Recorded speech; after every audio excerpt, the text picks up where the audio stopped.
నమస్కారం అండి. నేను Srilatha, chief clinical dietitian, Medicover hospitals Madhapur. ఇవాళ మనము ఆల్కహాల్ గురించి తెలుసుకుందాం. సో ఆల్కహాల్ని డయాబెటిక్స్ తీసుకోవచ్చా లేదా?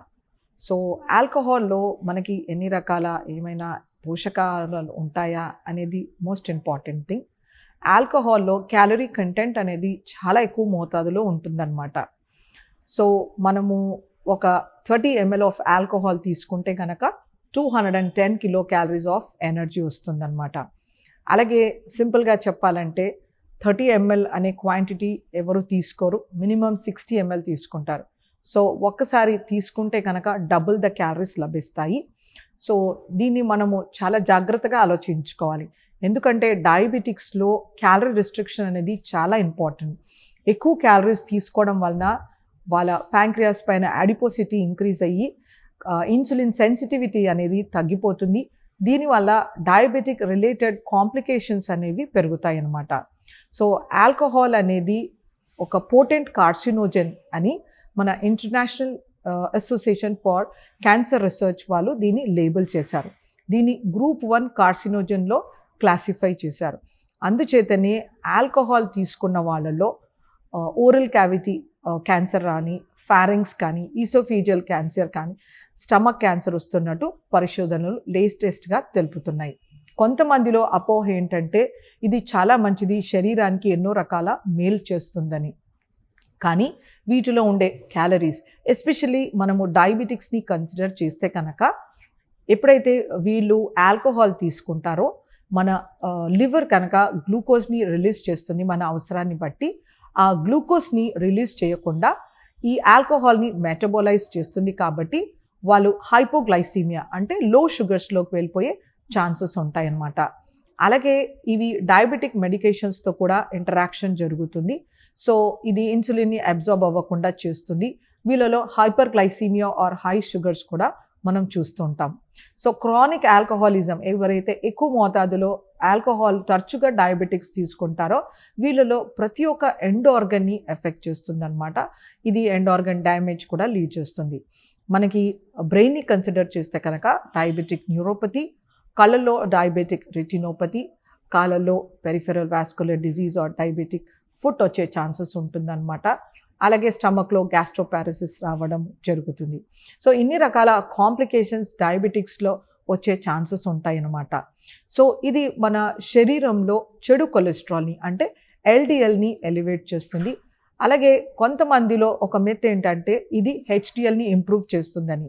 సో మనకి రెడ్ వైన్లో హెచ్డిఎల్ ఇంప్రూవ్ చేస్తున్నట్టు కొన్ని స్టడీస్ తెలుపుతాయి.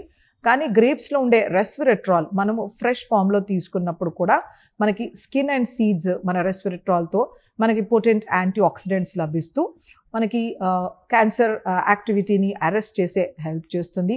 అలాగే మన హెచ్డిఎల్ని కూడా ఇంప్రూవ్ చేస్తుంది.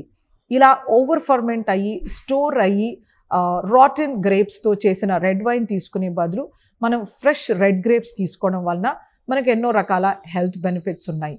ముందుగా మనం వీటిలో వచ్చే క్యాలరీస్ని కూడా కన్సిడర్ చేసుకోవాలి. మనం కొంత మోతాదులో ఇంక్రీజ్ అయ్యే హెచ్డిఎల్ త్రూ రెడ్ వైన్ని కన్సిడర్ చేయకుండా వీటిలో ఉండే క్యాలరీస్ని కూడా కన్సిడర్ చేసుకోవాలి. దీనికన్నా బెటర్ మనము రెడ్ గ్రేప్స్ తీసుకుంటే మనకు ఎన్నో రకాల nutritive values including fibre, insoluble, soluble fibre, vitamins, minerals సమృద్ధిగా లభిస్తాయి.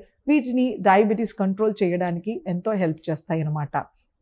సో అలాగే కొంతమందిలో అపోహ ఏంటంటే బియర్లో తక్కువ క్యాలరీస్ ఉంటాయి, ఇది సేఫ్ ఫర్ డయాబెటిక్స్. సో ఎటువంటి ఆల్కహాల్ అయినా కూడా మనకి ఎక్కువ మోతాదులో క్యాలరీస్ ఇస్తాయి.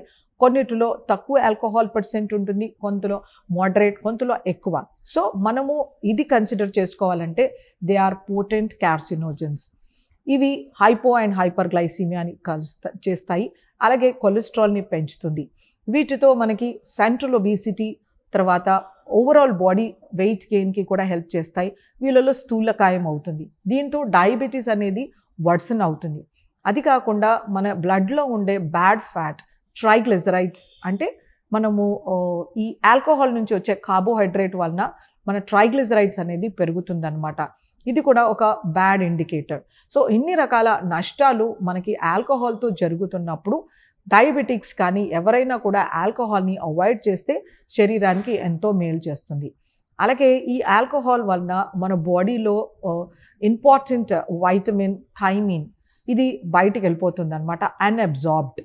సో మనకి వైటమిన్ B1 థైమిన్ అనేది మనకి ఎన్నో రకాల యాక్టివిటీస్కి బాడీలో, ఎస్పెషల్లీ మన కార్బోహైడ్రేట్ మెటబాలిజంకి, రకరకాల ఫంక్షన్స్కి థైమిన్ అనేది అవసరం. సో దీంతో సివియర్ థైమిన్ డెఫిషియన్సీ వచ్చే ఛాన్సెస్ ఉంటుంది. దీనివలన మన హార్ట్ ఎన్లార్జ్ అయ్యి మనము తర్వాత బ్రెయిన్లో ప్రాబ్లమ్స్ వచ్చి మనకి వర్నిక్స్ ఎన్సెఫలోపతి కానీ వెట్ బెరీ కానీ వచ్చే ఛాన్సెస్ ఉంటాయి అన్నమాట. హార్ట్ ఫెయిల్యూర్లోకి వెళ్ళే ఛాన్స్ కూడా ఉంటుంది. సో అందుచేతనే alcohol is a big no food. అందులో మనకి ఎంత పర్సెంట్ ఆల్కహాల్ ఉన్నది క్వశ్చన్ కాదు.